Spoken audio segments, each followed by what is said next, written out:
historia ya Utatu Mtakatifu. Kwa sababu kibiblia tumeangalia sana. Tuangalie kama kweli hili fundisho linakatarika kwenye Biblia. Kwenye Biblia halikai vile ambavyo labda mafundisho yake yanakuwa, maelezo yake yanakuwa mengi sana. Tuliangalia lenyewe. Kwani lenyewe lilitoka wapi kama watu hawakulivumbua katika Biblia? Asante. Sasa hapa msikilizaji, hapa tunaenda kusoma historia ya Utatu Mtakatifu. Na vinukuu. Sasa kabla tuingie katika historia, hiyo ni historia. Sawa. Tuingie katika nukuu za watu wa dini zetu. Sawa. Wanasemaje kuhusu fundisho la nini? La Utatu. Na vile vile tutagusia kwamba Ellen White alikubali Utatu au aliukataa, kwa sababu anakiri kwamba Roho Mtakatifu ni nafsi ya tatu ya uungu. Unaje tuingie hiyo madaki pembeni. Sawa. Haya. Tuendelee. Sasa katika The Outline of History. Ndio. Hii imeandikwa mwaka 1920, volume ya 2, page ya 499. Ndio. Sasa hivi hakuna ushahidi kwamba mitume wa Yesu walisikia utatu kwa kiwango chochote kutoka kwake Yesu. Na ni kweli tumesema maandiko hapo. Hakuna sehemu Yesu alifundisha nini? Utatu Mtakatifu kama unavyofundishwa leo. Sawa sawa. Na una kitabu kinaitwa The Trinity. Hivyo. Okay. Ukurasa wa pili, wa kwanza na wa pili. Okay. Kimeandikwa na maprofesa wa theolojia ambao ni Roger Olson na Christopher Hall. Wanaelezea kwamba fundisho la utatu liliendelea polepole baada ya kukamilika kwa Agano Jipya katika joto la utata. Okay. Hao ni maprofesa wa theolojia. Lakini mababa wa kanisa ambao waliamini walikuwa kiurahisi wanaeleza ufunuo wa uungu na sio kudadisi au kuvumbua mawazo mapya. Fundisho lote la utatu lilielezewa kwa karne ya 4 katika mabaraza mawili makuu ya kiulimwengu, Nikea mwaka wa 325 baada ya Kristo na Konstantinopoli mwaka wa 381 baada ya Kristo. Kwa hiyo fundisho la utatu lilikamilishwa mwaka wa 381. Okay. Sasa kama lilikuwa la mitume, si wangelichukua tu na kulichota? Wai wagombane pale Nikea mwaka wa 325. Sawa? Alafu kaja ukaikamilisha mwaka wa 381, ndipo Roho Mtakatifu akaitwa Mungu Roho Mtakatifu. Okay. Sasa hiyo ni historia hapo. Tuendelee. Hii ni New Bible Dictionary. Labda kabla tujaenda sana, tunaposemaga utatu likamilishwa kwenye kikao cha Nikea. Nikea kwamba walikuwa wamekaa kwa ajili ya walikamilisha katika kikao cha Konstantinopoli. Sio pale Nikea. Okay. Pale Nikea walikuwa wanagombania, je, Yesu ni Mungu kwa namna gani? Okay. Hiyo nitakuja sasa hapo. Huko lazima tutapitia, tutaojiana hapo. Wewe andaa maswali yako. Sawa. Hii ni kamusi ya Biblia inaitwa The New Bible Dictionary. Mwaka 1996, neno Trinity. Sawa. Sema neno utatu. Nafikiri watu waandike tu huko. Neno utatu lenyewe halipatikani katika Biblia. Mara ya kwanza lilitumiwa na Tertullian mwishoni mwa karne ya pili, lakini lilipokea matumizi makubwa na ufafanuzi rasmi katika karne ya 4 na ya 5 pekee. Okay. Huyu Tertullian yeye akwasema Baba na Mwana Roho ni Mungu huyu mmoja. Yeye asema tu neno Trinity, akasema Mungu Mwenyezi, Mwanawe, Roho yake. Sawa. Sasa hao wanaokuja huku ndo akasema Mungu Mwenyezi, Mungu mmoja ni Baba, Mwana na Roho Mtakatifu. Wanamsingiza Tertullian. Okay. Kama mtu anabisha aje na nukuu tena fundisha utatu kama unavyofundishwa leo. Hii nyingine anasema hivi. Hii inaitwa kitabu kinaitwa The Knowledge of the Holy. Sawa? Okay. Ukurasa wa 23. No, ukurasa wa 17 na 18 pia na ukurasa wa 23. Ndiyo. Fumbo lisiloeleweka na kwamba kujaribu kulielewa ni lazima kubaki wapofu milele. Okay. Huyu anaitwa A.W. Tozer. Ni mwanatheolojia mkubwa.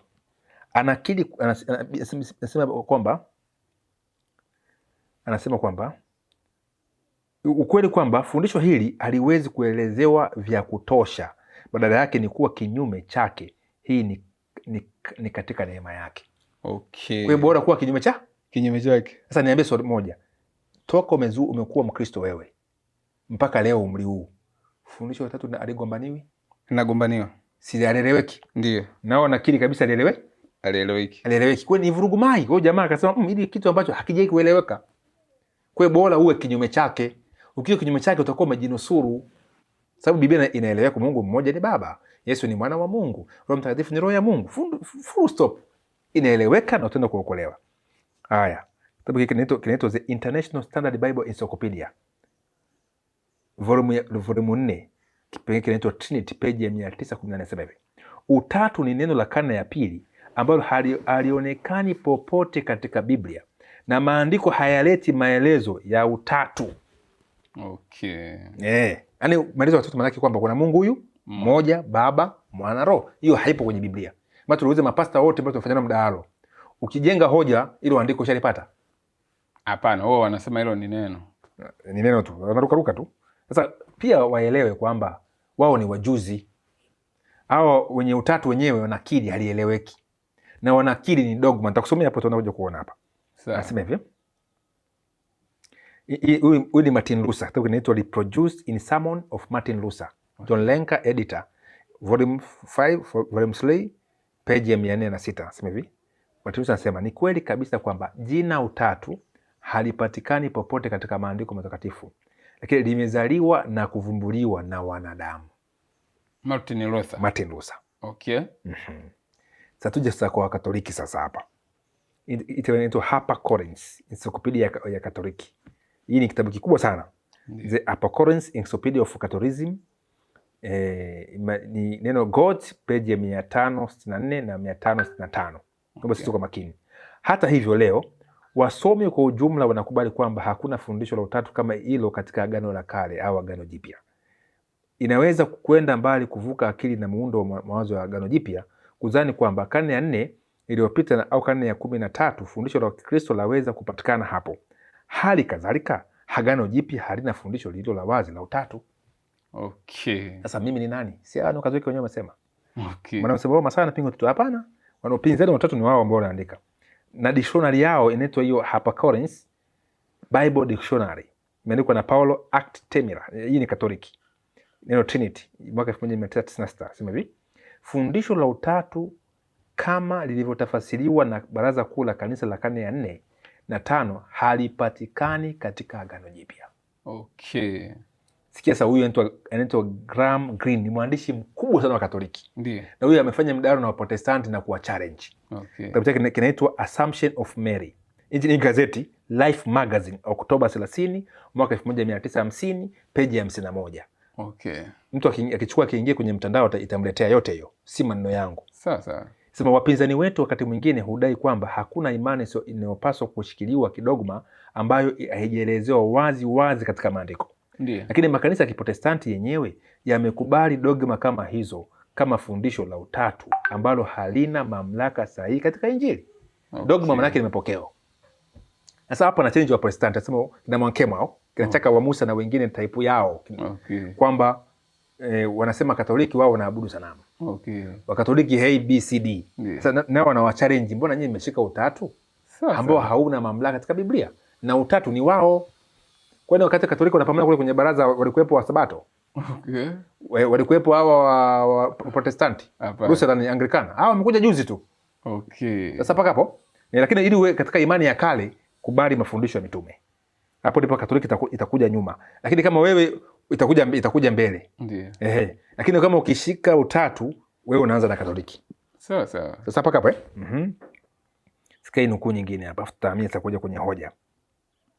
Hii inaitwa The Catholic Encyclopedia. Kipekee kinaitwa The Blessed Trinity. Sawa sawa. Niko na Professor Charles Lai. Mafundisho mengi yamekubaliwa na wanjesi kama kuwa yamefundishwa wazi wazi katika maandiko. Okay. Ambapo hakuna maelezo ya ushahidi. Encyclopedia ya Katoliki inakiri wazi kwamba katika maandiko hakuna hata neno moja la pekee ambalo kwalo nafsi tatu za kiungu zimemaanishwa kwa pamoja. Okay. Kwamba kuna Mungu mmoja, Baba, Mwana na Roho Mtakatifu. Haipo. Sasa sikia kaza kwenye tuache na hapo. Ziko nukuu nyingi ambazo tutachoka kuzisoma. Lakini kifupi hizi nukuu zote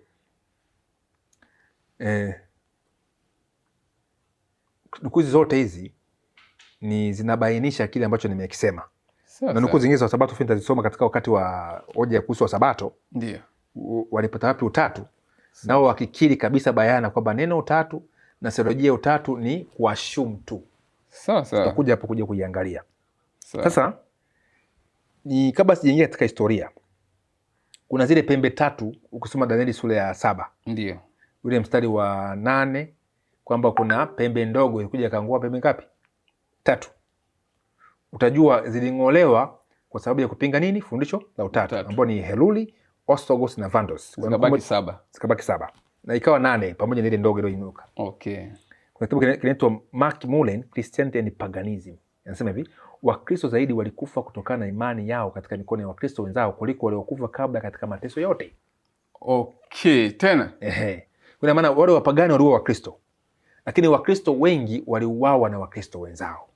Sasa nitakuja katika hoja hapa kuliko na wapagani. Okay. Na waliuawa vifo vingi kwa ni kupinga fundisho la Utatu, pamoja na hilo kukataa Jumapili na mafundisho mengine kama ya Eucharisti.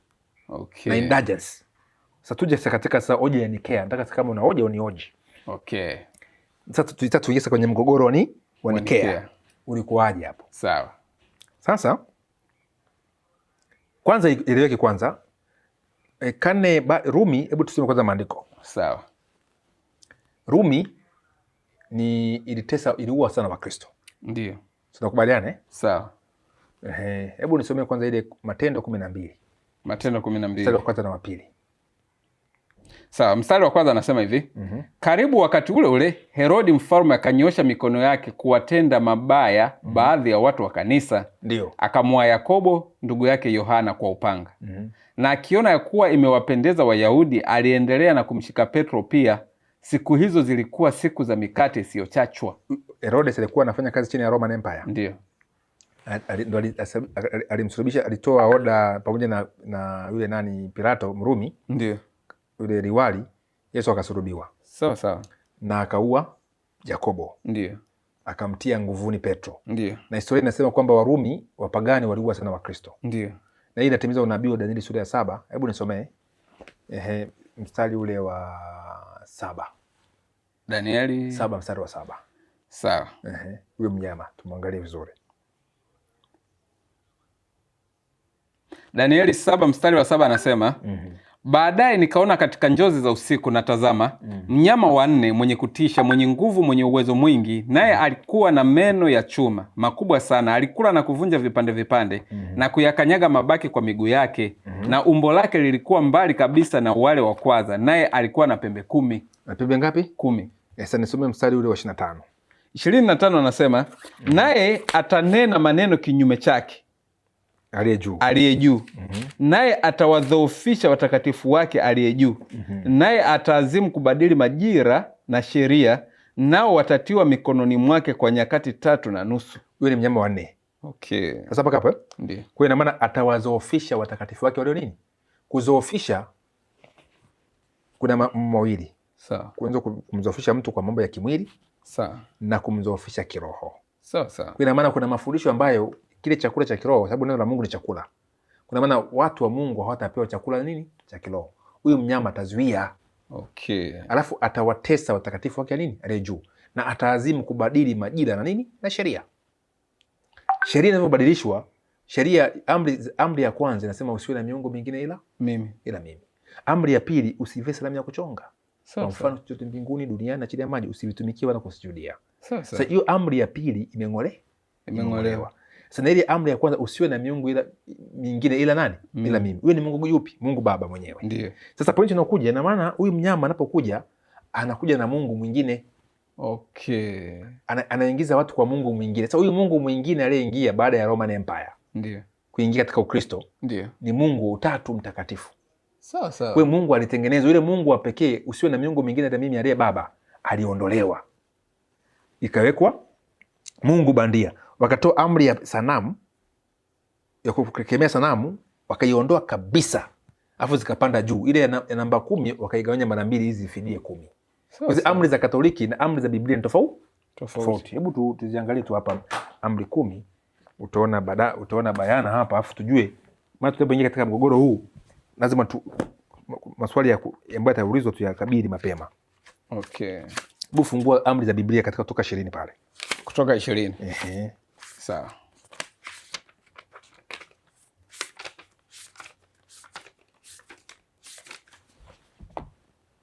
Sawa, Kutoka 20 inasema Mungu akanena maneno haya yote akasema, mimi ni Bwana Mungu wako niliyekutoa katika nchi ya Misri, katika nyumba ya utumwa.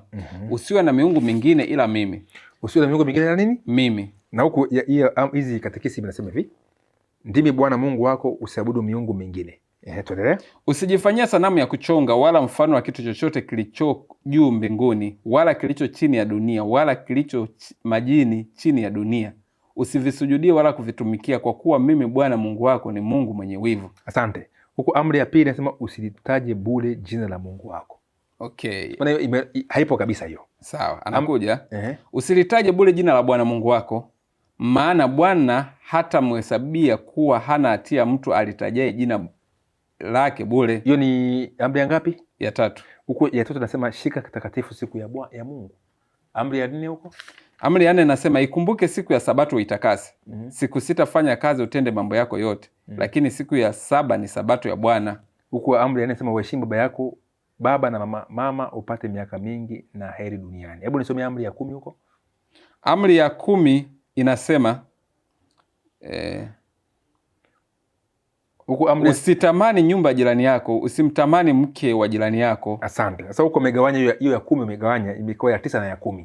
Okay. Nasema usitamani mwanamke asiye mke wako, usitamani mali ya mtu mwingine, umegawanya. Okay. Maana zimepanda leo amri ya 6 ya huko ya Katoliki au wa Jumapili wote ni usizini. Si hata hivyo mnaona hata katika misemo tu amevunja amri ya 6 maana yake wanasemaga amezini. Lakini huko ni amri ngapi? Ndio amri huko ni amri ya 7. Usizini. Ni amri ya 7. Kwa hiyo mnyama usiibe ya 8, usiseme uongo ya 9. Sisi ya 8 tunasemaga usiseme uongo. Unaona point hiyo? Ndio. Sema ule mnyama wa 4 ataazimu kubadili majira na sheria nani? Ya Mungu. Leo majira yamebadilika. Siku inaanza ikawa jioni ikawa asubuhi, kitabu cha Mwanzo sura ya 1. Ndio. Lakini leo siku inaanza saa ngapi? Saa 6 usiku. Saa 6 usiku. Kwa hiyo saa 6 usiku ndio siku inabadilika. Kwa ataazimu kubadili majira na sheria, na watakatifu watatiwa mikononi mwake. Kwa maana kanisa la Mungu litakuja kutekwa. Sawa sawa. Sasa paka hapo na lilitekwa na nani? Warumi. Kwa mfano sasa baada ya dola la Rumi kuwa la kipagani likaja likachange upagani mwaka ule wa 313. Sawa sawa. Inaitwa Milan Edict. Milan Edict mwaka wa 312, mwaka wa 312 au mpaka 13. Ndipo Konstantino mfalme wa Roma akasitisha mateso ya Wakristo. Sawa sawa. Ndio maana Wakristo wenye akili timamu leo wakikwambia, wanakuambia bora wakati wa mateso kuliko wakati wa amani. Okay. Kwa wakati wa mateso ulifanya kanisa likawa takatifu, sababu lilikuwa linapambana na wapagani wako nje, kanisa liko pembeni. Okay. Ila baada ya mateso kukomeshwa, wapagani wale wakaingia kanisani wakiongozwa na mfalme Konstantino. Kwa watu wakajua kwamba hapa kanisa limepata neema. Kama leo Trump anavyotetea Wakristo Ndio. Ni hatari sana. Sawa sawa.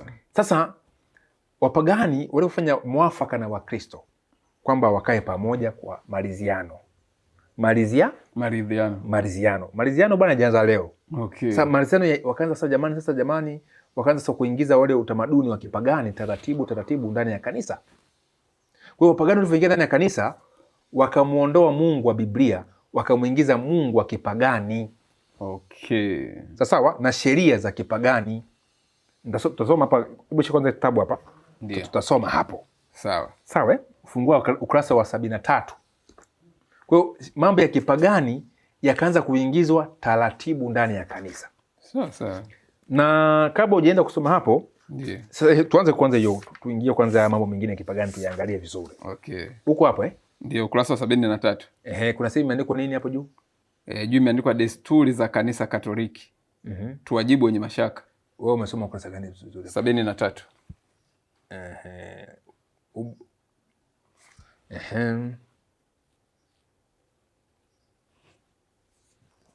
Ndio. Sawa. Tuna kama ubatizo wa maji machache. Sawa. Kitabu kinaitwa Bustani ya Katekista, mhubiri mlezi mwalimu wa dini Padre Rafael Rogu. Nimekuwa katika St. Joseph pale St. Joseph Dar es Salaam. Sawa. Majibu yao haya. Wanataka watujibu. Ubatizo wa maji machache. Sasa ndio sema hivyo, nimepigia mstari pale. Ubatizo wa maji machache ni ubatizo wa kweli? Hapa chini anasema maji yawe mengi, yawe machache si hoja. Kila kanisa lina utaratibu wake, muamini aufuate, wasio waamini wa kanisa hilo wasiingilie. Umeona? Kwamba maji machache au mengi si hoja. Hebu nisomee Biblia sasa. Okay. 2:23 Yohana Mtakatifu. 2:23 Yohana. Au 3:23 Yohana Mtakatifu. Soma hapo. 3:23 Yohana Mtakatifu. Sawa, mstari wa 23 anasema Yohana naye alikuwa akibatiza huko Ainoni karibu na Salimu, kwa sababu huko kulikuwa na maji tele, na watu wakamwendea wakabatizwa. Alikuwa anabatiza sababu maji ni tele. Yeye anakuambia maji machache ama mengi si hoja. Simona point hiyo kwamba na watu wasiingilie, anaweka geti pale kwamba usihoji. Sawa. Na kusema Biblia hakuna sehemu mtu yeyote aliyebatizwa kwa maji ya kikombe. Maji ya kunyunyizia, wote walizamishwa katika maji mengi, kwenye mito na kadhalika, wakazamishwa katika maji. Sasa nenda katika pointi ya pili. Je, Yesu alizaliwa tarehe 25 Disemba? Yesu alizaliwa tarehe 25 Disemba. Sasa hapa ni Rumi imeanza kubadilika. Konstantino mfalme wa Roma, ambaye kwanza hakubatizwa. Alibatizwa akiwa kitandani, amezeeka kweli kweli, ule mwaka wa 37. Mwaka wa 337. Sasa hapa hapo Ndiyo. Lakini kabla ya hapo alikuwa ni mpagani mzuri, na alikuwa anaabudu mungu anaitwa Apollo, na ibada ya kumwabudu mungu Apollo, mungu jua, kumshabikia siku ya kuzaliwa kwake na kadhalika. Sasa alipoingia kanisani hakuacha miungu yake pembeni, waliingiza miungu yao na kuibatiza. Soma hilo sasa. Yesu alizaliwa tarehe 25 Disemba? Kwa kweli hakuna anayejua tarehe ya kuzaliwa kwa Yesu. Tarehe 25 Disemba ilikuwa sikukuu kubwa kwa wapagani. Walikuwa wakifanya ibada zao kwa mungu jua. Kwenye karne ya 4 mwaka wa 336 baada ya Kristo, Wakristo viongozi wa kanisa walionelea siku hiyo washerekee kuzaliwa kwa Yesu, mwanga, nuru ya ulimwengu. Lengo kubwa lilikuwa kuwahusisha pia wapagani katika kumshangilia Yesu badala ya miungu ya uongo. Ni utamadunisho wa sikukuu. Asante. Kwa msomaji, simulizi hapo mtangazaji. 25 Disemba ilikuwa ni siku kuzaliwa kwa nani? Ilikuwa ni sikukuu ya kipagani ya mungu jua. Kuzaliwa kwa mungu jua. Kwa hiyo Wakristo, mababa wa kanisa wakaonelea tuichukue kuifanya siku ya kuzaliwa kwa nani? Kwa Yesu, mwanga, nuru yetu. Ndio manake. Ndio. Sasa na Wakristo leo utashangaa wanatetea, sema tuliweza kuokoa wapagani. Hivi Mungu anaweza kufanya malizano wa wapagani ili waokoe? Kama angefanya hivyo usingetumia Biblia. Sasa. Kwamba jamani, njooni huku tufuliziane tu, Mungu bahari, Mungu nani? Tumwabudu tu, tumite kwa jina la Mungu. Kumbuka Elia, nani yule Haruni? Ukisoma Kutoka 33. Nafikiri 32. 32. Haruni wakati Musa yuko mlimani kuchukua amri za Mungu. Ndio. Wakasemaje kwamba Musa kafa. Wakamwambia Haruni, tutengenezee miungu. Wakamlazimisha katika miungu ule mungu ndama yule wa Kimisri. Sasa. Alafu Haruni akasema leo ni sikukuu ya Bwana. Sawa eh? Kwa wakamwita yule mungu Bwana. Mungu sanamu. Musa alipokuja akawashabikia. Hapana. Akasema jamani, sasa mmefanya vitu vizuri, ingawa mmeweka sanamu, alafu mmemeta jina la Mungu wetu, twende naye hivyo hivyo. Alibomoa ile ndama akaiyeyusha akawanywesha. Na Haruni hakwenda katika nchi ya ahadi kwa sababu ile dhambi ndio kosa alilofanya. Na kumbuka ni kiongozi wa dini. Ndio. Sababu kiongozi wa dini tena kuhani akabadilisha, akatengeneza ndama mungu bandia. Kwa leo watu wasiangalie viongozi wa dini. Haruni alikuwa ni kiongozi wa dini. Sawa. Na viongozi wa dini ndio wanatukosesha leo. Hebu nipe 9:16 sikia hiyo Isaya.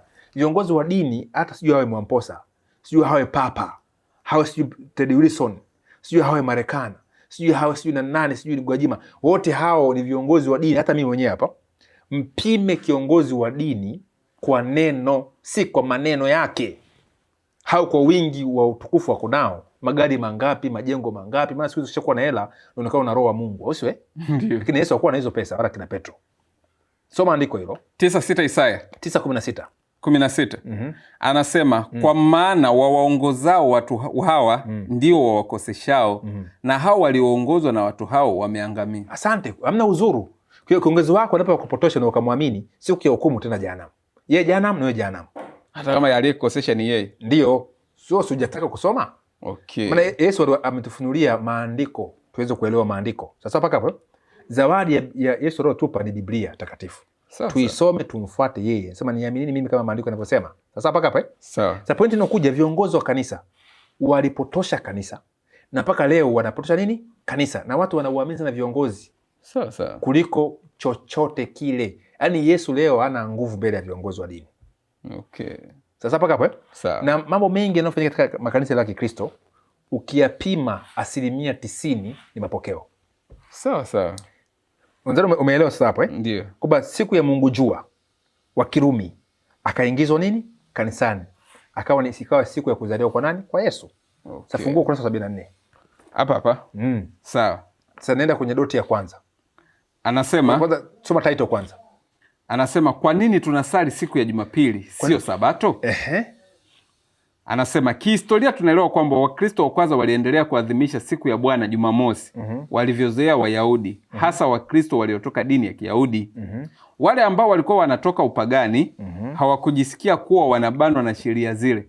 Walikuwa wakizingatia kwamba Yesu alifufuka siku ya kwanza, kesho yake ya Sabato. Roho Mtakatifu aliwashukia mitume. Ndivyo tarehe 3 mwezi wa 3 mwaka 321 Mfalme Konstantino alivyotangaza rasmi kwamba Jumapili iwe siku ya Bwana. Wakristo wapumzike na kusali. Hayo ndiyo mapokeo ya makanisa mengi. Haya ndio mapokeo ya makanisa mengi. Kwa hiyo aliyoanzisha Jumapili ni nani? Konstantino.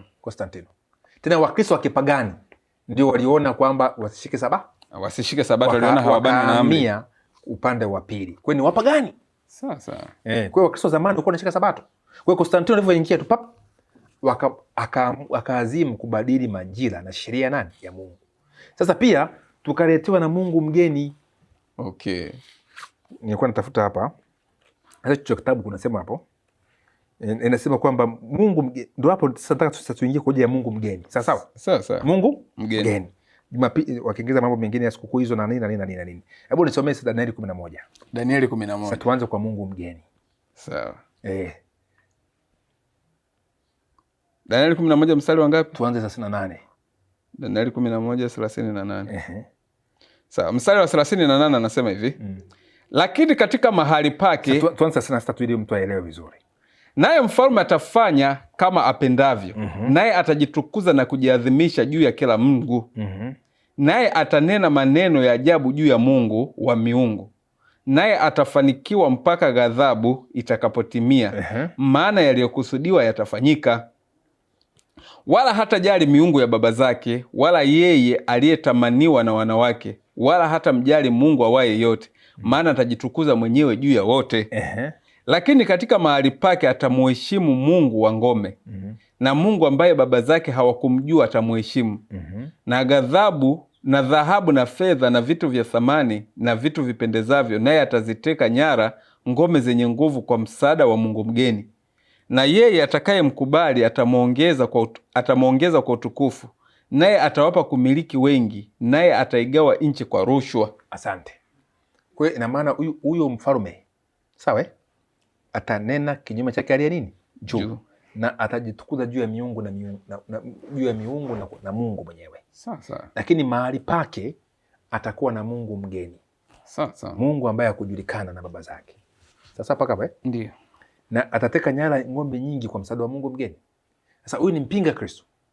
Okay. Watu wao wanasubiri mpinga Kristo haje wakati unaokuja huko kujenga hekalu ile katika hekalu la Yerusalemu. Lakini mpinga Kristo alikuja kipindi kile cha baada ya Roman Empire kusambaratika. Okay. Sasa alikuwa ameshatabiriwa. Na mpinga Kristo Konstantino ndo alikuja kumuunda mpinga Kristo. Sasa akaanzisha taasisi ya mpinga Kristo ambayo iko mpaka leo. Na mataifa yote yamelewa kwa mvinyo wa usharati wake. Na ni taasisi kubwa ambayo inaheshimika kisiasa, kwamba ukiongelea Wakristo wanaiangalia hiyo taasisi. Okay. Sasa iko hivi. Mahali pake ana Mungu mgeni. Ndio. Kwa alituingizia Mungu mwingine kanisani. Okay. Kifupi wapagani walikuwa na mabudu ibilisi. Okay. Ila kwa njia ya sanamu. Ndio. Hebu nisomee kwanza 1:25 kitabu cha Warumi. Wapagani walikuwa wanaweka sanamu, lakini mwisho alikuwa anaabudiwa ni ibilisi mwenyewe. Okay. Soma andiko. Mstari wa 25 anasema kwa maana walibadili kweli ya Mungu kuwa uongo, wakakisujudia kiumbe na kukiabudu badala ya muumba anayehimidiwa milele. Amina. Asante. Kwa maana walibadilisha Mungu wa kweli. Kwa haka ibada ya sanamu, na ibada ya sanamu ni kuabudu kiumbe ambao ni ibilisi mwenyewe. Kwa hiyo baada ile karne ya 10 na karne ya 4 ibilisi aliingia kanisani kama malaika wa nuru. Okay. Sasa paka hapa Ndio. Hebu nipe 11 Korintho wa kwanza mstari wa 14. Sawa, mstari Korintho wa pili 11:14. Sawa, mstari wa 14 anasema wala si ajabu, maana shetani mwenyewe hujigeuza awe mfano wa malaika wa nuru. Au sio? Na maana anajigeuza kuwa mfano wa malaika wa nuru. Ule upagani wa kipagani ukawekwa jina la Yesu. Sawa. Jina la Ukristo, kanisa. Lakini kumbe ibilisi ameingia kanisani akiabudiwa. Sawa. Mungu mgeni, Mungu wa ngome. Sasa ngome nyingi zikaanza kutekwa. Leo makanisa mengi yametekwa. Pia fundisho la Utatu Mtakatifu. Wasabato kwa waamini Utatu mwaka 81 nao wakapitiwa. Leo ni wana Utatu kabambe. Na wamepagawa katika watu walikunywa mvinyo mpaka wakalewa mpaka wakatokea machoni na Wasabato. Yaani hawajielewi kuhusu Mungu wao. Wamemtoa Rumi, lakini waasisi wao kuamini fundisho la Utatu. Sasa uje hapo katika Sanikea. Ndio. Baada ya Konstantino kuingiza takataka zote, sasa ilibidi sasa aite maaskofu wote bali kwa Rumi. Ndio. Katika empire yake, maana Roma ilikuwa inatawala North Africa, Europe pamoja na East. Mpaka Iraq yote ilikuwa chini ya Roma, mpaka Yemen ilikuwa ni Roman Empire. Kwa akayatia mkutano wa maaskofu 3000 wa Wakristo kwa wakati ule. Ingawa wakuja wote. Kwa na mada kubwa, maana siri ya uasi ilikuwa imeshakuepo, ili fundisho la Utatu lilikuwa limeanza kuingizwa taratibu na wapagani. Sasa ikafika sababu lilishakuwa na mgogoro. Hawa wanapinga Wakristo wengine Utatu, hawa wanakubali nini? Hilo fundisho. Sasa mpaka hapa ingawa bado ilikuwa lijakuwa machuani kumpata Mungu Baba, Mungu Mwana, Mungu Roho kwa Mungu huyu mmoja. Sasa ikabidi sasa mfalme halete mwafaka. Na lengo lake mfalme alikuwa anaabudu Mungu mmoja anaitwa Mungu Apollo, yani Mungu jua. Kwa mfalme akataka jua, Mungu jua aweze kuabudiwa. Na Mungu jua alikuwa anaabudiwa katika majira matatu. Jua la asubuhi, jua la mchana, jua la jioni. Lakini Mungu jua ni hili mmoja. Kwa hiyo Mungu jua ni Mungu mmoja, ila katika nafsi ngapi? Tatu. Sasa huyo ndo Mungu akataka kuingizwa kanisani, Mungu jua. Na Mungu jua alikuwa anaabudiwa toka zamani, na uasi wote wa Israeli ulikuwa ni kumwabudu Mungu jua. Sasa mpaka hapa hebu nipe Ezekieli 8:16 wakati huo na kuingizia katika historia hii. Sawa. Ezekieli 8:16.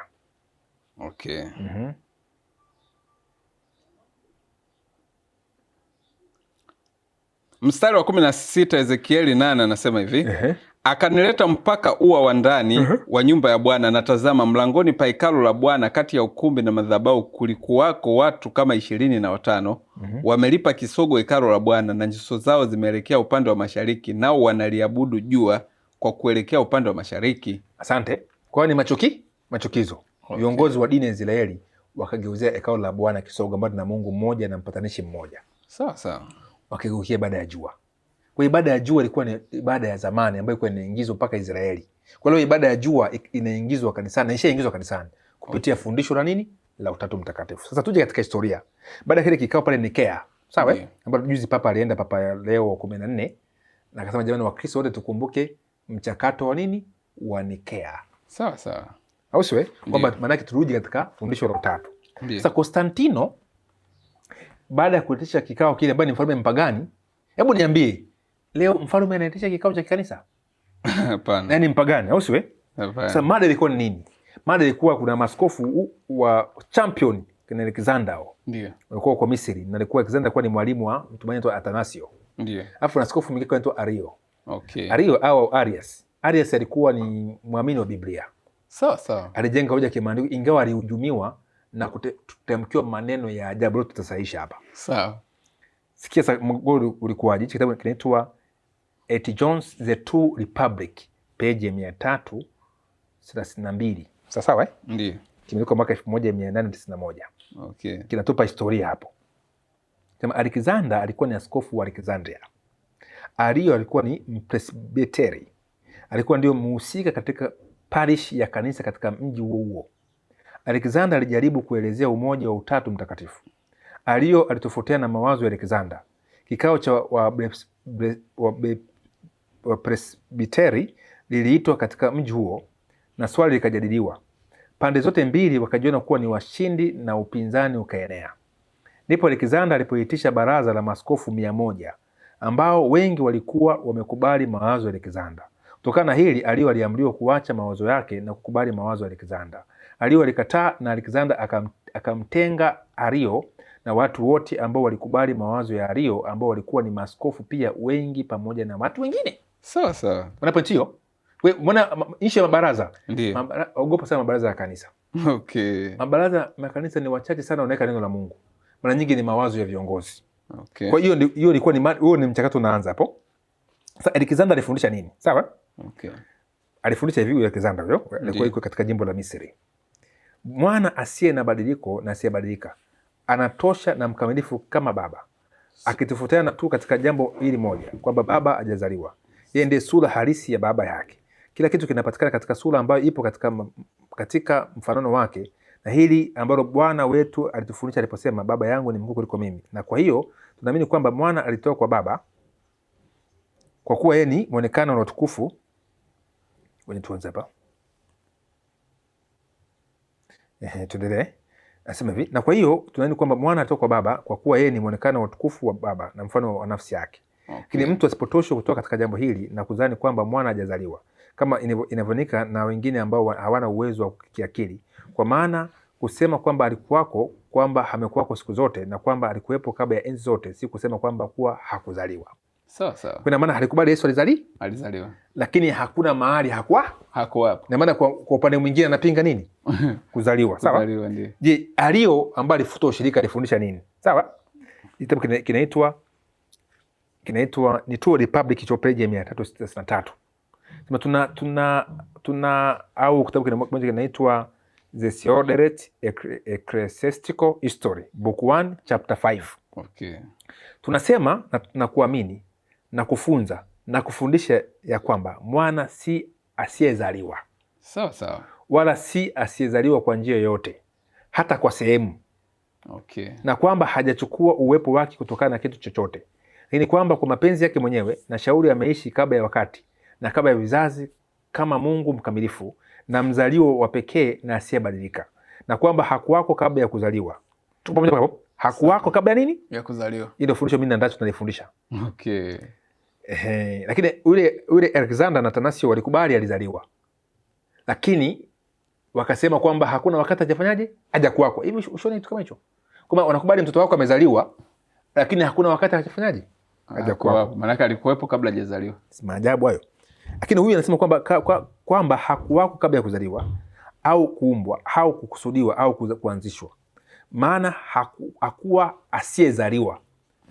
Tunateswa kwa sababu tunasema kwamba mwana alikuwa na mwanzo. Okay. Lakini kwamba Mungu hakuwa na mwanzo. Hii ni kweli sababu ya mateso yetu, na vivyo hivyo kwa sababu tunasema yeye ni kutoka katika hakuna, tunasema hivi kwa kuwa yeye si sehemu ya Mungu wala si kitu kilicho chini yake. Tupo pamoja? Tupo pamoja. Sasa huyu pointi yake hapa kwa kudaisisha, alifundisha kwamba kuna wakati Yesu hakuwa huko milele. Kwa hiyo alikuja akazaliwa.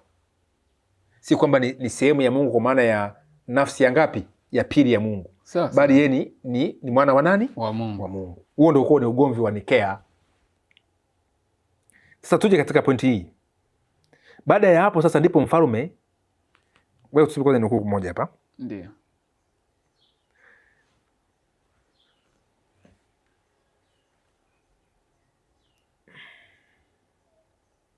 Baada ya hapo niseme hivi, mabishano hayo yalienea zaidi na zaidi na yalizidi kupamba moto huku yakienea kila mahali. Okay. Kwamba Yesu alizaliwa au hakuzaliwa. Madarasa yote yalishiriki na karibu pande zote washiriki wa kwa nguvu sawa. Askofu alisimama zidi ya askofu, wilaya zidi ya wilaya, jimbo kwa jimbo. Utawala wa Rumi ulijawa na miazala ya uungu wa Yesu ambayo mingine iliishia katika migogoro. Okay. Kwa haya mambo ya kwanza leo. Sawa sawa. Tuko pamoja mpaka watu wanachachamaa, nataka wengine nataka kukimbilia polisi. Ndio. Wa Ario, yani wale ambao walikuwa wanamfuata Ario. Ndio. Jina la kawaida ambalo wafuasi wa Ario walipewa. Mabaharia, wasagishaji na wasafiri waliimba mafundisho yenye kupingana katika kazi zao au katika safari zao. Kila mtu aliyekuja kila kilichochoro na kijiji ili sema baadaye huko Konstantinople, lakini lazima iwe kweli zaidi kuhusu Alexandria, ilikuwa imejaa mijadala hii, mitaa, sokoni, wapiga debe, wabadilisha fedha, wauza chakula. Hoja ilikuwa Yesu amezaliwa au ameumbwa. Okay. Ukiuliza bei ya mkate unaambiwa mwana yuko chini ya baba. Okay. Au la, hii ni History of the Eastern Church. History of the Eastern Church, lecture 1, para ya 10 na 22. Useme kwanza Yesu amezaliwa, ameumbwa. Kama sivyo basi ununue mkate. Okay. Kwa hiyo mjadala ilikuwa toka zamani. Sasa sikia vizuri hapo. Ili True Republic page imetusema hivi. Ario aliandika kitabu kinaitwa Tharia, kitabu cha furaha kilichokuwa ni mkusanyiko wa nyimbo zilizokuwa zimejawa na mawazo yake. Okay. Katika hili lilifanikiwa kwa mshangao wa kila upande. Nyimbo zake za mafundisho yake ziliimbwa kila sehemu. Alexander kwa upande wake alitumia barua kwa maaskofu katika mzunguko wa kujirudia. Upinzani ulienea kila sehemu na kile ulipokuwa unaenea ulikuwa unaendelea kuzama zaidi. Okay. Sasa baada ya hapo ndipo Konstantino akaitisha baraza. Okay. Sasa mpaka hapo Ndio. Sasa baada ya baraza sasa nikusomea kichwa semwa sasa. Sawa. Hii lecture takiwa mara mbili tuikata. Sawa. Sasa swali hii ni kitabu na hicho nakisoma The True Republic. Ndio. Page 347. Sababu ya Rio alisemea vitu, waandishi wake walimsemea maneno ya sofa na wakachoma baadhi ya vitabu vyake. Sawa. Sasa swali lililofanya kufanyika baraza lililetwa kitabu. Kulikuwa na sehemu 3 katika baraza hilo. Kuna waliokuwa wanakubaliana na Alexander, kuna waliokuwa wanakubaliana na Ario, na kuna ambao walikuwa hawana upande wowote au walikuwa wanadhani kuwa watakuwa ni upatanishi walioamua kutokuchukua upande wowote ule. Sawa. Mara ngapi hao? Mara 3. Hata katika mjadala wetu sisi hapa kuna makundi mangapi? 3. Wa 3 si wapinzani na wakatikati. Sawa. Na maingia wakatikati wao wanapotea tu. Sawa. Ndio mpaka hapo Ndio. Sasa rafiki yangu, wakati huo Ario alikuwa ni balaa. Alikuwa na hoja na watu wengi walimuelewa. Okay. Kina Atanasio na Alexander wao wale maaskofu walikuwa wanatumia waraka wa kiaskofu na utisho kumnyamazisha. Okay. Kwa wakutaka hoja miazara iliyoshinda.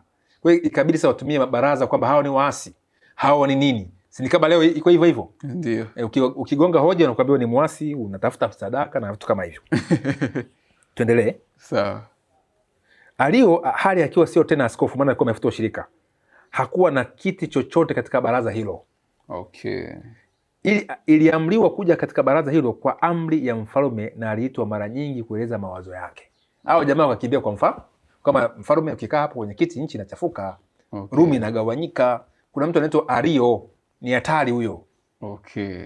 Sababu watu wenye baraza wanaheshima. Ni kama leo rafiki yangu wakija maaskofu hapa Tanzania. Okay. Mimi nitakuwepo? Hapana.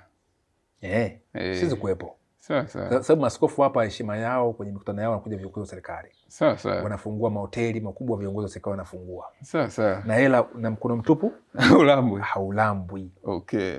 Na viongozi wa dini wa siasa waga ni malaya. Okay. Si malaya kwa maana ya ngono, ni malaya wa siasa. Okay. Wenyewe wanaangalia popote ambapo upepo unaelekea, wanazamia kule. Watakusana na kiongozi wa dini kama endapo kiongozi wa dini amesimama katika haki. Okay. Na akawakosoa, hapo anakuwa mbaya. Hapo anakuwa mpinga Kristo, anakuwa sio kiongozi wa nini? Wa dini mzuri. Tuko pamoja mpaka hapo? Sasa Ario alisimama katika maandiko. Kwa wale viongozi wa dini ambao wana ushawishi na serikali ndio wakaanza kushawishi serikali ili wamuinukie Aria na wenzake. Okay. Sasa sikia. Upande wa Alexander pamoja na Atanasio wakagundua kuwa ulitegemea wingi wa watu katika baraza hilo, na walizamiria kutumia nguvu hiyo katika kuanzishwa msimamo ya kimafundisho ambayo itawafaa wao kwanza, na kama itaonekana haiwezekani kwa upande wa Ario kukubali, ndivyo itakavyokuwa ni vizuri na kufurahisha kwao. Okay. Katika mjadala, baadhi ya nyimbo ambazo Ario aliandika zilisomwa. Mara tu baada ya upande wa Alexander na Atanasio kuzisikia, wakanyoosha mikono yao katika mshangao na akaweka mikono juu ya masikio yao huku wamefumba macho ili wasijikute wameingia katika uasi huo. Okay. Unaweka namna hii. Okay. Nataka kusikia mambo kama hayo. Kwa si watu wa hoja. Walikuwa ni watu wa ubabe wa mabaraza. Okay. Sasa baada ya hapo sasa mambo yakachipuka. Ndio baraza likafanyaje? Likaitishwa. Ndio. Sasa na mfalme akaitisha baraza ili kusuluhisha mgogoro. Mfalme hajui maandiko, ni mpagani. Ndio. Kwa akakaa kuwa mpatanishi. Hoja zikapigwa, sawa? Ndio. Lakini Ario alishinda. Okay. Kwa hoja, au siwe? Ndio. Lakini hawa sababu wana ushawishi wa kibaraza na nguvu ya kimaamuzi, mfalme alishawishika upande wao. Sawa. Lakini hakuwajua naamua nini. Sawa. Yeye lengo lake lilikuwa anataka kuangalia kwamba dola inakaa nini sawa. Na hapa hoja ilikuwa si utatu. Sawa kwamba Mungu mmoja ni Baba, Mwana na Roho. Hoja ilikuwa kwamba Yesu ana nafasi gani? Amezaliwa ama ameumbwa? Sawa. Hoja ya kisaikolojia ilikuwa inapingana hii, homoousia ama homoousian. Walikuwa wameweka tu ai.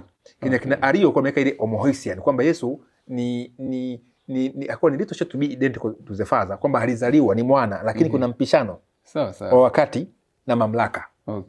Ila hawa wakasema homoousia, kwamba Baba na Mwana ni one substance, kwamba wote ni Mungu mmoja. Lakini sawa, mmoja ni mwana amezaliwa, lakini hakuna wakati aja kwako. Kwa anazaliwa na ataendelea kuzaliwa na atazaliwa kila siku. Yaani lengo lao waondoe kwamba kuna wakati uko milele Yesu akwepo. Sasa paka hapa na mimi nakubaliana huo msimamo kwamba Yesu amezaliwa na Mungu, kuna wakati uko milele ya kwako. Ila hiyo milele kwetu sisi, huo mwanzo hatuujui, ni milele kwetu. Sawa. Na hiyo inaungana na ile Mika 5:2 kwamba ana origin, ana matokeo, ana going force, brought force. Toko sasa sikia hoja iliyoamriwa hapa. Hii ni History of the Eastern Church, lecture ya ILL para ya 22. Ndio. Baada ya kupitishwa pale ile summons, ile waraka, baada ya mchakato na marumbano ya hoja, ikaamuliwa hivi.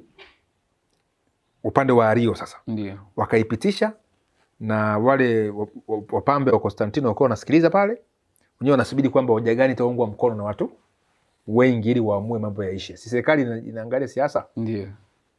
Nasema naamini katika Mungu mmoja, baada ya mgogoro sasa. Ndio. Hiyo lecture ya kwanza. Naamini katika Mungu mmoja, Baba Mwenyezi. Mungu hii ni nasoma History of Eastern Church. Si maneno yangu mwenyewe. Naamini katika Mungu mmoja, Baba Mwenyezi, muumba wa vitu vyote vinavyoonekana visivyoonekana, katika Bwana mmoja Yesu Kristo, neno la Mungu, Mungu wa Mungu, nuru ya nuru, uzima kwa uzima, mwana pekee, mzaliwa wa kwanza wa viumbe vyote, aliyezaliwa na Baba kabla ya ulimwengu wote, ambaye pia kwa yeye vitu vyote viliumbwa, ambaye kwa ajili ya wokovu wetu alifanyika mwili, akaishi kati ya wanadamu na kuteswa na kufuka tena siku ya tatu, na akapaa kwa Baba, na atakuja katika utukufu kwa hukumu walio hai na wafu. Na tunaamini katika Roho mmoja Mtakatifu, sawa tukiamini kila mmoja wao kuwa na aliyekuwepo, Baba pekee, Mwana pekee, Roho Mtakatifu pekee, kama vile Bwana wetu alivyotuma wanafunzi wake kuhubiri, akasema, enendeni mkawafanya mataifa yote kuwa wanafunzi, mkiwabatiza kwa jina la Baba na Mwana Roho Mtakatifu. Mambo gani tunayothibitisha kwamba ndivyo ilivyo, kwamba tunafikiri hivyo, na kwamba yameshikiliwa kwa muda mrefu, na kwamba tuabaki imara hata kufa kwa ajili ya imani hii, tukilani kila uzushi usiomcha Mungu, kwa kuwa tunafikiria kwa mambo haya kutoka katika mioyo yetu na roho zetu tangu wakati tulipojijua wenyewe, na kwamba sasa tunafikiri na kusema hivyo kwa kweli, tunashuhudia katika jina la Mungu Mwenyezi na Bwana wetu Yesu Kristo, tukiweza ili kuthibitisha hata kwa dalili na kuwavuta ninyi ya kwamba hapo zamani sisi nasi tuliamini na kuhubiri. Wanaoamini katika Mungu Mwenyezi, ndio aliye Baba, na kuna Bwana wetu Yesu Kristo. Wanasema alizaliwa na nani? Na Mungu. Au kataa si Mungu, sawa, ila ni Mungu aliyezaliwa na nani? Na Mungu. Ni mzaliwa, Mungu mzaliwa. Sawa. Sasa paka hapo nafikiri tukisema Mungu mzaliwa nasikia balaa, lakini unajua kwamba kama alizaliwa alitokea kwa Baba. Sawa. Sasa paka hapo ndio. Sasa hii rasimu iliyopitishwa, baraza hilo lilipinga. Sasa paka hapo ndio. Walifanyaje? Walipinga hiyo rasimu. Ikaanza vurugu tena upya. Ndio. Kwa lengo lao pale kina Alexandria na Tanasio wakataka iongeze kwamba alizaliwa bila kuumbwa. Aliyezaliwa bila kuumbwa. Sawa? Yaani sio waliona kama alizaliwa, wakawaza hawa mawazo yao kwamba kuna wakati alizaliwa. Sasa wataka kwamba alizaliwa, yani lengo lao tu kwamba isiwe mahali ya kuwako. Wakaipinga ile rasimu. Vurugu zikaanza pale. Sawa? Ndipo Konstantino aliamuru kuongezwa kwa neno lilobainishwa.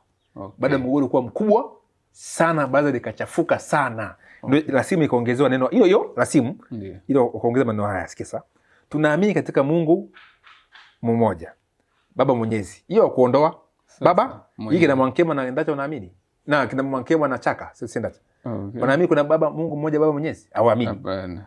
Kwa hiyo hoja ya Nikea ilikuja kuvuruga huu mfumo ni ile Constantinople. Okay. Wakaingiza Mungu mmoja, Baba, Mwana na Roho. Kwa Baba ni Mungu, Mwana ni Mungu, Roho ni Mungu, lakini hakuna Mungu watatu bali Mungu huyu mmoja. Na walifanikiwa kwa sababu walishaondoa wapinzani wote, umewaua. Sasa na Aria alipigwa sumu akafa. Sikia sasa, Muumba vitu vyote vinavyoonekana visivyoonekana, na katika Bwana mmoja Yesu Kristo, mwana wa Mungu, mzaliwa wa Baba, mzaliwa wa pekee, yaani wa asili ya Baba, Mungu wa Mungu, nuru ya nuru, Mungu wa Mungu hasa. Alizaliwa na si kuumbwa. Muone cha kuongeza. Sasa alizaliwa na si kuumbwa. Kwa lengo lao hapa walikuwa wanaingiza fundisho linaloitwa eternal generation, kwamba Yesu alizaliwa kweli, lakini hakomi kuzali na atazaliwa na ataendelea kufanyaje? Kuzaliwa. Kwamba ni kama vile mianzi ya jua na jua. Sasa kwamba mionzi inatoka kwenye jua. Ndio. Lakini hakuna wakati hakuna mionzi. Sawa. Ili waingize Mungu jua. Okay. Mungu wa Konstantino. Sawa. Kwamba jua la asubuhi, jua la mchana, jua la jioni. Sasa hii rasimu sasa nishasoma kule nyuma, ndio ile maongezo ile neno hapo. Na afa wakasema kwamba lakini wale anasema kwamba hapa na katika Roho Mtakatifu, lakini wale wasemao kulikuwa na wakati hakwako na kabla hajazaliwa hakwako, na kwamba halikuwepo kutokana na kile ambacho hakikwako, au wale waliokiri kwamba mwana wa Mungu ametoka katika nafsi au kini tofauti, au kwamba ameumbwa au kubadilika au kutokea, ulaaniwa na kanisa Katoliki. Sawa. Hiyo kwa ameongeza hapo. Okay. Ulaaniwa na kanisa Katoliki. Kwa hiyo mimi nikifundisha kwamba Yesu kuna wakati alizaliwa, Analaniwa na kanisa Katoliki. Wao wanasema alizaliwa ndio. Hata kuna mtu mmoja msaba kwamba mbona nyinyi mnafundisha kama Katoliki wasema alizaliwa? Kama nenda kasome imani ya Katoliki. Wanaamini alizaliwa lakini si kwamba hakuwako. Okay. Alikuwepo. Na hata amna wakati ambaye hajakuwako. Hiyo ndio imani ambayo inaendelea pale. Kwa hiyo ukisema kwamba kuna wakati Yesu alizaliwa kabisa huko nyuma hakuwako, umelaaniwa. Na watu kutokea hapo wakaanza kutengwa na kuuawa. Okay. Sasa mpaka hapo? Ndio. Sasa baada ya hapo sasa upande wa pili ukatumia nguvu. Sasa mpaka hapo Ndio. Na wakashinda. Sasa ndo hapo Konstantino akatoa amri hii. Okay. Anasema hivi, hii ni historia ya kanisa. Hii ni into the Socrates Ecclesiastical History, book 1 chapter 4, sawa? Okay. Baada ya hiyo imani ikapitishwa na Konstantino akatoa waraka huu. Sawa. Mshindi Constantine Maximus Augustus. Okay. Kwa maaskofu na watu. Kwa kuwa Ario ameiga watu waovu na waliokufuru, ni kwamba anapaswa kupata fedhia kama hiyo. Okay. Kwa hiyo kwa vile Paul fail yule adui wa utaua, kwa kuwa alitunga hatia za uasherati zidi ya dini, alipata malipo ya kufaa. Na wale ambao tangu hapo walimtaja kuwa na sifa mbaya na kumlemea kwa lawama isiyostahili, maandishi yake maovu pia yakiwa yameharibiwa.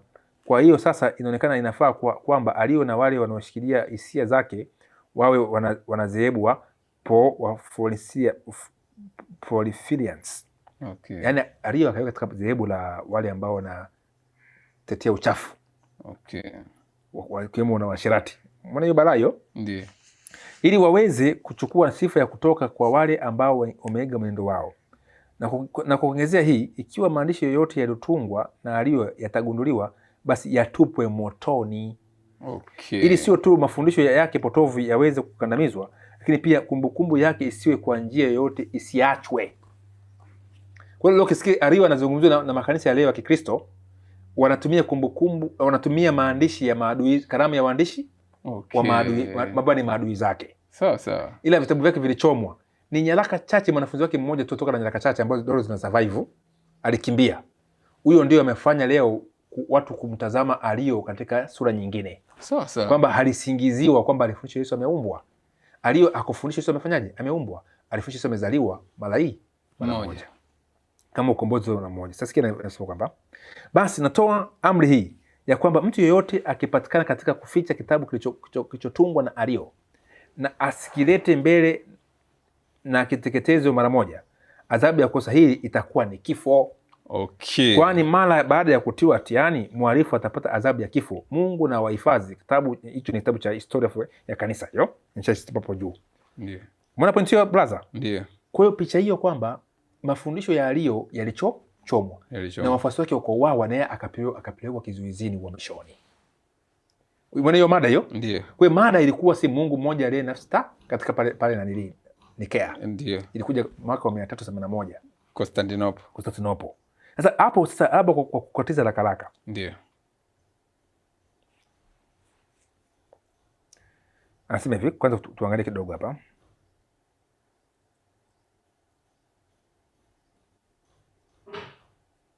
Sasa baada ya Konstantino akatoa kitabu kinachoitwa ni waraka ambao wa kusisitiza, sawa Ndio. Anasema hivi, lile ambalo limependekezwa kwa hukumu ya maaskofu 300 haliwezi kuwa tofauti na mafundisho ya Mungu. Okay. Kwa kuona kwamba Roho Mtakatifu anakaa ndani ya akili za watu wengi wenye hazi, amewaangazia kwa ufanisi kuheshimu mapenzi ya Mungu. Sasa. Kwa hivyo basi mtu yeyote asilegee wala kukawia, bali wote kwa bidii warudi kwenye njia ya wajibu isiyo na shaka. Akawa amefunga kikao. Okay. Socrates Ecclesiastical History, book 1 chapter ya 4. Mbona potio? Kwa Konstantino anasema kwamba wale wenye hazi ndio Roho wa Mungu iko pamoja nao. Je, Biblia inasema hicho kitu? Hapana. Hapana. Kipindi cha Yesu wakuu walimwamini Yesu? Hawakumwamini Yesu. Hebu nipe andiko hili 7:48. Hawakumwamini Yesu. Kwa hiyo Konstantino anasema kwamba wale wenye hazi ndio Roho wa Mungu anawaangazia. Na hao ndio wana ukweli. Na mtu yote ambaye atapinga ukweli wao, mafundisho yao, hao yamelaaniwa. Okay. Kwa hiyo watu warudi katika himaya zao na hoja ilikuwa imesimamishwa kwa kauli ya Mfalme Konstantino. Sawa. Soma andiko hilo. Ngapi? 7:48 kitabu kile cha Yohana Mtakatifu. Sawa, mstari wa 48 unasema hivi. Ni nani katika wakuu amwaminie au katika Mafarisayo? Unapatio. Sawa. Kwa Yesu hakuaminiwa na wakuu. Na Konstantino anaangalia wakuu. Na leo ndio kosa kubwa ambalo linafanyika katika ulimwengu wa Kikristo. Watu wanaangalia nani kasema. Okay. Ana heshima gani katika jamii? Hata kuna mtu mmoja nilimsikia Tanzania sana alikuwa na kitu cha ugomvi na Gwajima hapa. Ndio. Wakampona Gwajima kwamba mtu mwenyewe huyu afai kuwa askofu huyu. Sawa. Kwa sababu amekosoa serikali, si ndio? Ndio. Ila kuna wale ambao walikuwa wanaheshimika, unasifia, wakapewa hadhi ya uaskofu. Sawa. Kwa mwanasiasa yoyote aangalia naye mpinga. Okay. Mwanasiasa iko oriented kwenye kufanya nchi iwe na amani. Ndiyo. Si amani kwa maana ya amani ile ya kweli ya kiuchumi. Ndiyo. Amani ile ya kumfanya asiongelewe anapokula. Sawa. Kwa hiyo mtu asiingiliwe kwenye kula yake. Okay. Yaani amani inavurugika endapo wewe utaingilia kula ya wanasiasa. Hapo hakuna amani. Lakini ukiunga tu mambo mengine yao, wewe ni askofu mzuri, wewe ni mwanasiasa mzuri, wewe ni raia mwema. Sasa Konstantino alipokuona kwamba haya mambo yanaweza kapasua empire yake aliyoijenga kwa ubabe, kwa nguvu. Ndio. Yeye akachagua ni watu gani wenye heshima anaweza kufanya nao kazi. Okay. Ndivyo itavyokuwa katika ulimwengu, ipo katika ulimwengu wa leo. Watu wanadhulumiwa katika mabaraza ya kidini. Sawa. Sikia sasa huyu Atanasio anasema hivi. Na akashindilia.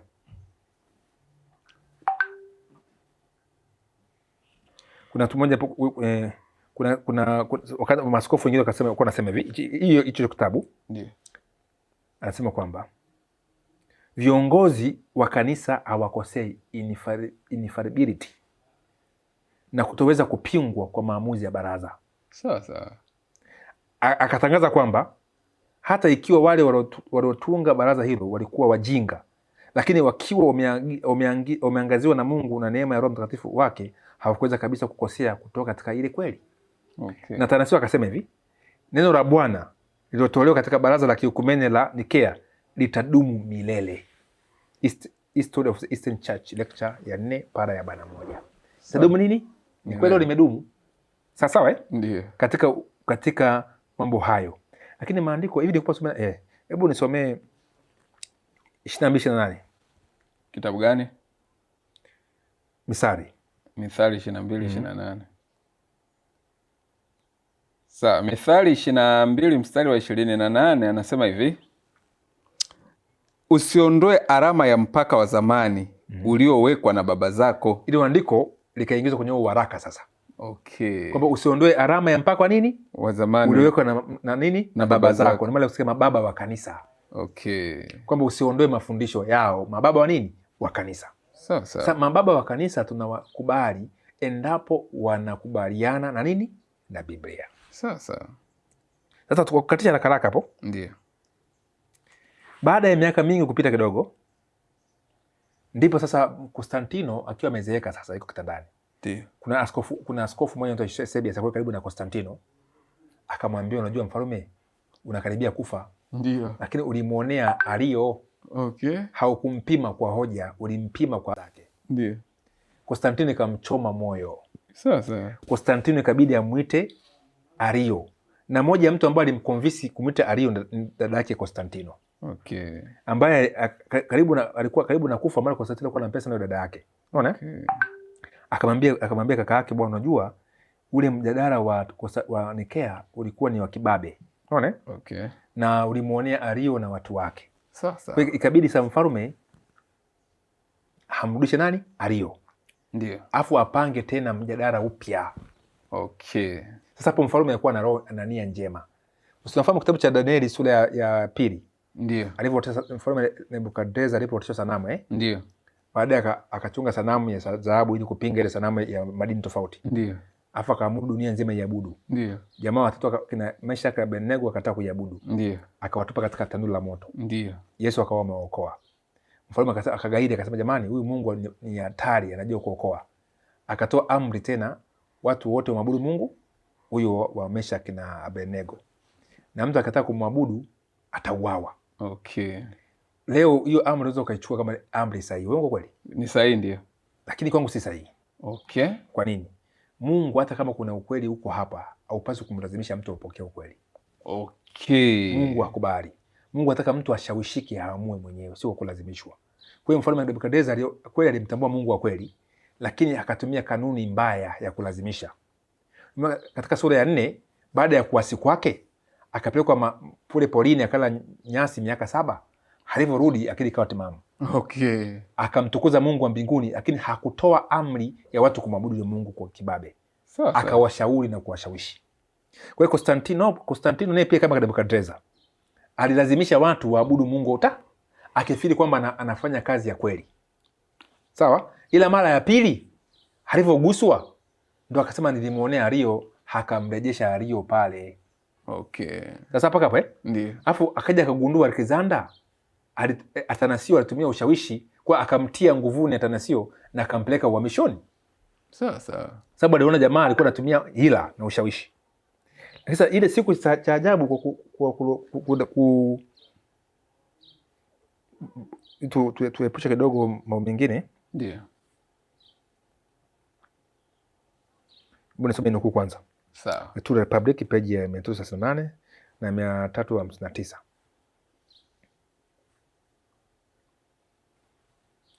Kwa baada na Konstantino akaamrisha kwamba Ario arejee katika nafasi ya askofu, sio kama mtoka kwenye ushirika. Ndio. Sasa lakini hao jamaa waliogopa sana, maana jamaa alikuwa ni mzuri kwenye hoja. Wakasema kwamba bora Ario afe kuliko kurudi katika nafasi ya uaskofu.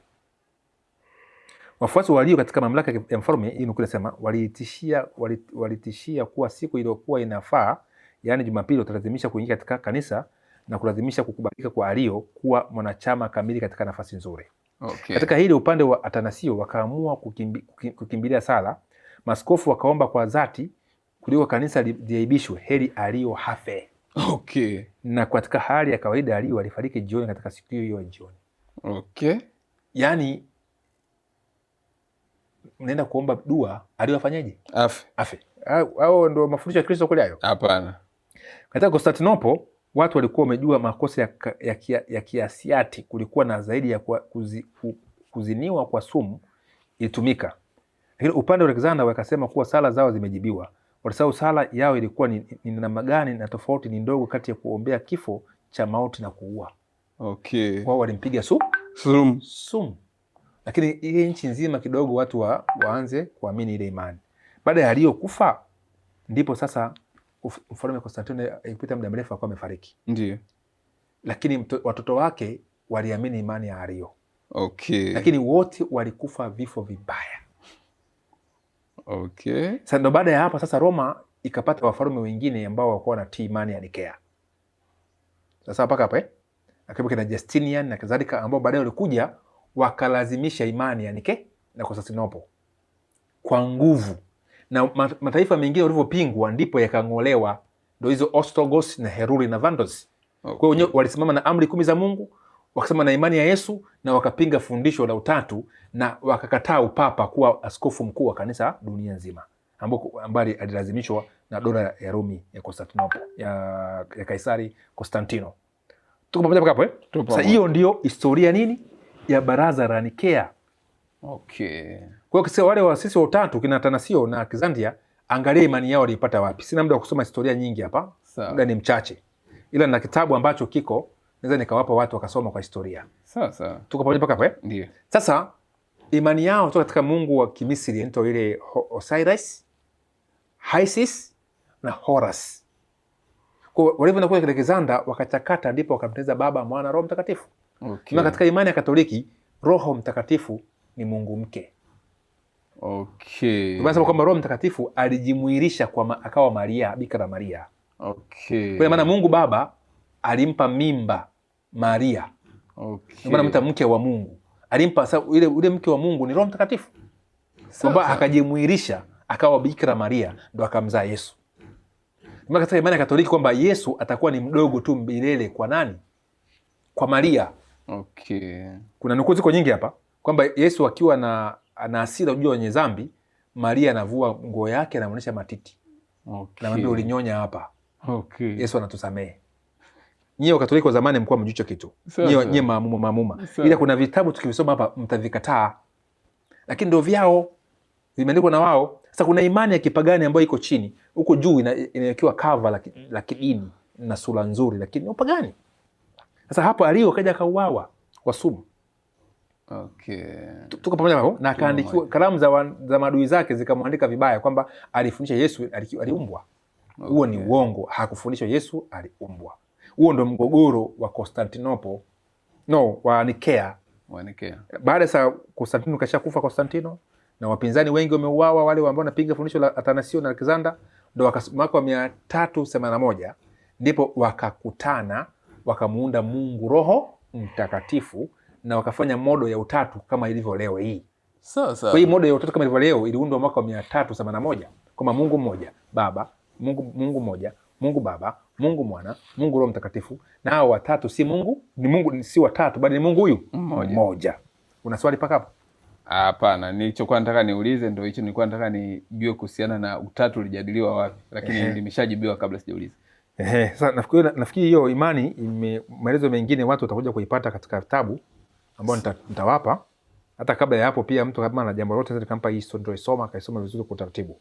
Sasa lakini pointi kubwa, fundisho la utatu alikuanza ghafla.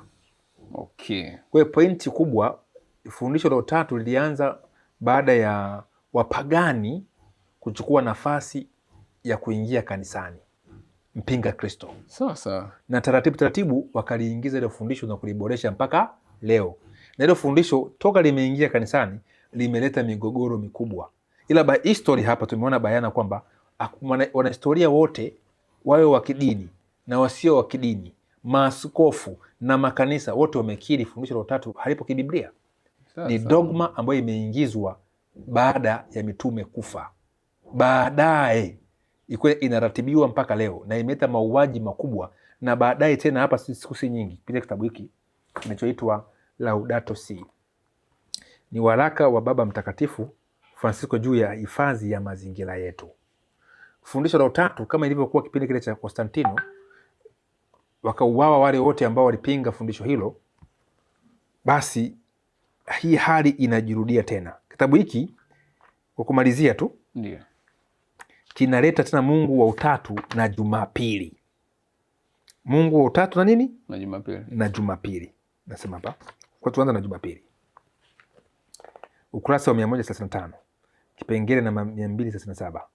Ushirika wetu wa azimisho la Ekaristi Takatifu siku ya Dominika una umuhimu wa pekee.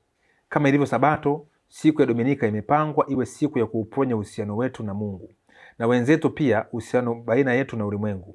Dominika ni siku ya ufufuo wa Bwana, ni siku ya kwanza ya uumbaji mpya ambao matunda yake ni watu waliofufuka pamoja na Bwana, zamana ya hatima ya viumbe vyote. Dominika pia inatangaza pumziko la milele la mwanadamu katika Mungu. Kwa njia hii, maisha ya kiroho ya Kikristo uhusianisha thamani ya mapumziko na sikukuu. huwa tunaelekea kuyadharau mapumziko kama kitu kisichokuwa na umuhimu wala faida, na tukifanya hivyo tunapuuza umaana na umuhimu wa kazi. Tunaalikwa katika kazi zetu kujumuisha uwazi na bahashishi ambavyo ni vitu tofauti kabisa na hali ya kuwa na uvivu. Hii ni njia mojawapo ya kufanya kazi inayojumuisha sehemu mojawapo ya asili yetu. Uwazi na bahashishi husaidia matendo ya mwanadamu yasionekane kama shughuli zisizokuwa na maana. Pia huzuia uchu na hali ya upweke inatufanya kutafuta maslahi binafsi na kusababisha madhara kwa wengine. Sheria ya kupumzika kila juma inakataza kufanya kazi siku ya 7 ili wapumzike, na ng'ombe wako na punda wako wapumzike, na mwana mjakazi wako na mgeni, Kutoka 23:12. Mapumziko huyafungua macho yetu kuwa na taswira pana na husaidia kujijali haki za wengine. Hivyo siku ya mapumziko ambayo kiini chake ni Ekaristi Takatifu hutoa mwongozo kwa juma zima, hutuhamasisha kuwajali maskini na kuyajali mazingira. Hii bwana msimulizi, hichi kitabu kiliandikwa kwa ajili ya mazingira, kwamba mazingira dunia nzima yapewe pumziko. Sawa. Na kimekubalika na ulimwengu wote, kwamba siku ya Jumapili imechaguliwa kuwa pumziko la nini? La ulimwengu. Kama Konstantino alivyoadhimisha Jumapili katika utawala wake wa Roman Empire. Kwa hiyo Roman Empire inafufuka upya. Hebu nisomee andiko langu la mwisho. Nisomee 17:8. Kitabu kile cha Ufunuo. Roman Empire inainuka chini ya papacy. Na itapoinuka siku ya Jumapili itawekwa kuwa siku ya azimisho au pumziko la mazingira. Leo ukisikia climate change, mabadiliko ya tabia nchi, ni ajenda ya kuingiza Sunday law, pumziko la dunia. Nenda katafuta kitabu kinaitwa COP21 kule Paris, au Paris Agreement. Alafu ndo utapata Laudato Si ambao alikabidhiwa Ban Ki-moon, na viongozi kama Obama na viongozi wakubwa wa dunia walikabidhiwa, na hichi kitabu wakakisifia kwamba kitaweza kufanya mazingira yawe salama, kwamba ikifika 2030 dunia kama itafuta kitabu hiki itakuwa imepata ujana mpya, na tutaingia katika paradiso lingine la miaka mingi uko mbele, inaitwa Agenda 2030. Kwa Jumapili imechaguliwa kuwa pumziko ama sabato ya ulimwengu. Sasa soma andiko hilo kwanza. Yule mnyama uliyemwona alikuwako, naye hayuko. Naye yuko tayari kupanda kutoka kuzimu na kwenda kwenye uharibifu. Na hao wakaao juu ya nchi, wasioandikwa majina yao katika kitabu cha uzima tangu kuwekwa misingi ya ulimwengu, watastaajabu wamwonapo yule mnyama, ya kwamba alikuwako, naye hayuko, naye atakuwako. Asante. Kwa hiyo huyo ni watabiri kwamba yule mnyama wa Ufunuo wa Danieli 7, mnyama wa 4, Roman Empire itafufuka, na inafuka kupitia mafundisho. Na hii Roman Empire ina mungu mgeni ambao ni Mungu wa Utatu Mtakatifu. Na hichi kitabu kimeelezea tena utatu. Mwisho unasema hivi, uhusiano, ukurasa wa 136 na 137, uhusiano baina ya Utatu Mtakatifu na viumbe. Anasema tutaanza sehemu chache tunasoma. Ulimwengu uliumbwa kwa nafsi tatu zilizo na umoja, lakini kila nafsi inafanya kazi hii moja, na kulingana na hali yake. Matokeo yake, tunapotafakari na kushangaza ulimwengu katika uzuri na fahari yake, tunapaswa kutukuza Utatu Mtakatifu. Kwa hiyo unapoangalia ulimwengu na kutukuza nchi ya mazingira, tunapaswa kutukuza Utatu Mtakatifu. Mtu kama atakata kutukuza Utatu Mtakatifu ataitwa kwamba amevunja sheria ya nchi, law of the land, sheria ya climate change. Anasema tena, kwa Wakristo imani ya Mungu mmoja ambaye yupo katika ushirika wa utatu inaishiria kwamba Utatu Mtakatifu umeacha alama katika uumbaji wote. Mwisho, Mtakatifu wa Franciscan anatufundisha kwamba kila kiumbe kinachukua taswira ya Utatu Mtakatifu. Ni taswira halisi kiasi kwamba ingeweza kutafakariwa vyema pasingekuwa hapo hali hafifu na dhaifu ya mwanadamu kuona. Kwa mtazamo huu, mtakatifu huyu anatupatia changamoto ya kujaribu kuona ulimwengu katika msingi wa utatu. Kwa hiyo wanadamu hupokea mfumo wa Utatu Mtakatifu ambao Mungu aliushauweka ndani mwao tangu walipoumbwa. Vitu vyote vinaohusiana na jambo hili linatualika kujenga maisha ya kiroho ya mshikamano wa dunia, ambayo kwa hayo hububujika fumbo la Utatu Mtakatifu. Huyu ni Pope Francis, kwamba dunia haiwezi kuwa na mshikamano kama itakuwa mbali na fundisho la Utatu Mtakatifu, fumbo la Utatu Mtakatifu. Kwa climate change inatuletea Mungu huyu wa utatu ambaye kwa wao wenyewe wanakiri hajulikani, kwamba katika imani ya Kikristo fumbo kuu kwa yote ni fumbo la Utatu Mtakatifu. Tunaamini kwamba Mungu Baba ni Mungu, Mungu Bwana ni Mungu, na Mungu Roho Mtakatifu ni Mungu. lakini kuna Mungu mmoja tu na wala si watatu. Ni fumbo ambalo sisi hatulielewi kabisa. Sasa wewe utachagua mwenyewe ukae chini ya mafundisho ya mabaraza, chini ya Roman Empire, chini ya Konstantino na yanayokuja, maana sheria ya Jumapili na Utatu inaenda kusimikwa muda si mrefu. Karejee sheria ya mwaka 1888 kule Marekani. Katika bunge la Marekani la Senate, utaona sheria ya Utatu iliwekwa kwa mtu yote ambaye atakufuru Utatu na ambaye atafanya kazi siku ya Jumapili alipigwa faini, na kosa la pili alichomwa harama B ama kuchoma na ulimi wake hapa na kulipa faini, na kosa la tatu aliuawa. Kwa haya mambo yanarejeshwa taratibu, na Trump hata kuwapa Wakristo wa Marekani nguvu, wana evangelical, kuleta ule mfumo wa zamani wa kale wa muungano wa dini, kuleta mfumo mmoja wa Utatu Mtakatifu. Ndio maana hii kitabu cha Ukumene ukisoma ukurasa wa 63 inaeleza bayana kwamba Wakristo wote wameungana katika fundisho la Utatu Mtakatifu. Inasema hivi, ukurasa wa 63 hapa inasema, mkutano wa wote katika mji wa Nairobi mwaka 1975 ulihimiza tena makanisa kuutafuta umoja wa imani ambao ungejizihirisha katika Ekaristi moja na kanuni ya imani moja.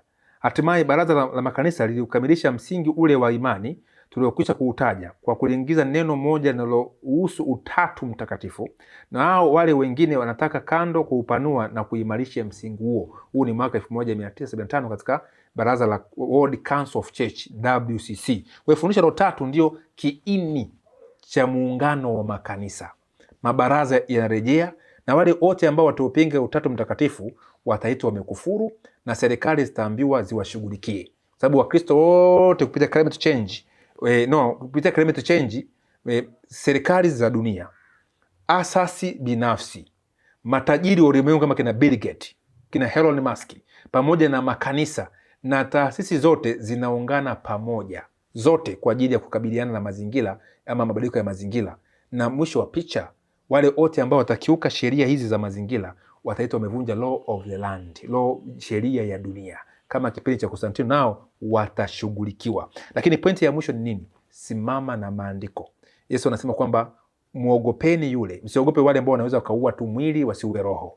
Muogopeni yule ambaye anaweza akaua mwili na roho na kutia mwili na roho katika jehanamu. Iwe ndio kumuogopa pekee. Hawa wana uzima, watakuwa katika maisha ya leo, lakini hawana uwezo wa kunyang'anya maisha ya kesho. Maisha ya leo na ya kesho anayo Mungu wa mbinguni, Baba wa Bwana wetu Yesu Kristo. Kwa hiyo muamini Yesu kuwa ni Kristo, mwana wa Mungu aliye hai, ili upate uzima wa Mungu na upate kipawa cha Roho Mtakatifu. Anayesema haya ni Mwalimu Jeff Masawe. Namba yangu ya simu ni 0757 722557. Namba yangu ukipata utapata masomo ama mashauri ama mafundisho moja kwa moja. Mungu akubariki katika mada zinazokuja, pia naamini utapata mengi zaidi. Kwa hiyo hii Simulizi Media, Mungu ambariki sana Simulizi Media, maana anatufuata kutoa mafundisho kama haya makubwa katika media yake. Kwa hiyo vipi wewe pia kama hujasubscribe katika media hii ya Simulizi, subscribe mapema ili uwe unapata mafundisho haya mapema. Na ikiwezekana kwa wale ambao wanaona na kuguswa na mtumishi huyu, kuna mwingine aliambia mtumishi nitumie namba ya simu, namba yake ya simu iko pale, na kama utamwona chochote kile basi utamsaidia huyu ndugu ambaye anakuwa anapambana kutafuta sisi pia kwa ajili ya kuleta ukweli kwa ajili yako hii. Mungu na akubariki. Amen.